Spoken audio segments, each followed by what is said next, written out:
আসসালামু আলাইকুম। বর্তমানে সৌদি আরবে পাসপোর্ট বানানো একটা চ্যালেঞ্জিং বিষয় হয়ে গেছে। নানান জটিলতা আছে। সহজে পাসপোর্ট পাওয়াটা এখন বড় চ্যালেঞ্জ। তবে আপনার টেনশন কমানোর জন্য অনেকগুলো কথা বলছি। আজকের ভিডিওতে আপনার অর্ধেকেরও বেশি টেনশন কমে যাবে। ভিডিওটা শেয়ার করিয়েন। একেবারে প্রথমেই পরামর্শ দিব, যারা দেশে যাওয়ার পরিকল্পনা করছেন, আপনি ছুটিতে যাবেন। নর্মালি সৌদি আরব থেকে ছুটিতে যাওয়ার জন্য পাসপোর্টে মেয়াদ থাকতে হয় 3 মাস। 3 মাস থাকলেই ছুটি লেগে যায়। আপনি চাইলে ছুটি লাগিয়ে দেশে গিয়ে নতুন পাসপোর্ট বানাতে পারেন। দেশে পাসপোর্ট বানানো একদম সহজ, হ্যাচাললেস। প্রয়োজন হলো এনআইডি কার্ড। যদি এনআইডি কার্ড না থাকে, দেশে গিয়ে এনআইডি কার্ডও বানাতে পারবেন।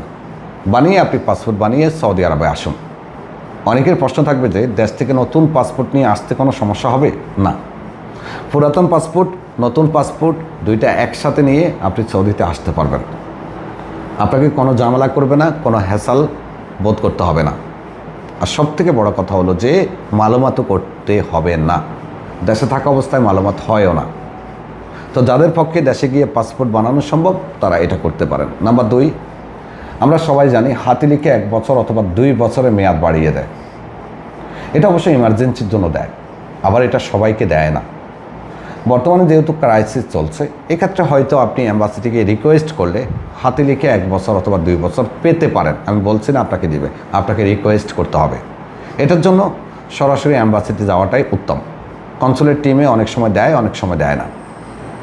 যদি আপনি হাতে লিখে 1 বছর অথবা 2 বছর মেয়াদ বাড়াতে পারেন, তবে সেটা মালুমাত করে আপনি ছুটিতে যেতে পারবেন, কিন্তু আসতে পারবেন না।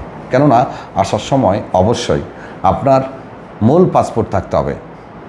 মূল পাসপোর্টে মেয়াদ থাকতে হবে। যেহেতু আপনি হাতে লিখে বাড়িয়ে যাচ্ছেন, মূল পাসপোর্টে মেয়াদ নাই, এক্ষেত্রে আপনাকে দেশে গিয়ে পাসপোর্ট বানাতে হবে।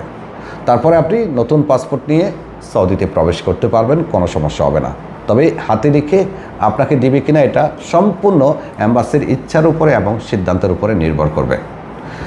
এরপরে যে বিষয়টি, সেটি বললে অনেকে হয়তো বলবেন, দূর মিয়া আগেও তো বলছেন। এমআরপি পাসপোর্ট বাতিল হয়নি, এমআরপি পাসপোর্ট বন্ধ হয়েছে, নতুন করে রিইস্যু হচ্ছে না। আপনার যদি এমআরপির মেয়াদ থাকে 2 বছর, 3 বছর, 1 বছর, নাথিং, টেনশন করার কিছু নেই। এটা নিয়ে ছুটিতে যান, আবার আসেন। যদি যথেষ্ট মেয়াদ থাকে, অনেক বেশি মেয়াদ থাকে, তাহলে নতুন ভিসাতেও আসতে পারবেন। বলছি না এমআরপি বাতিল হয়নি, এমআরপি বন্ধ হয়েছে, প্রিন্ট হচ্ছে না, নতুন এমআরপি দিচ্ছে না। ক্লিয়ার? তো আশা করি আজকের ভিডিও আপনাদের অনেক বেশি ভালো লেগেছে। ভিডিও ভালো লাগলে শেয়ার করবেন। আর কেউ যদি পাসপোর্ট মালুমাত করতে চান, বিন মিশালে আসবেন। আল্লাহ হাফেজ।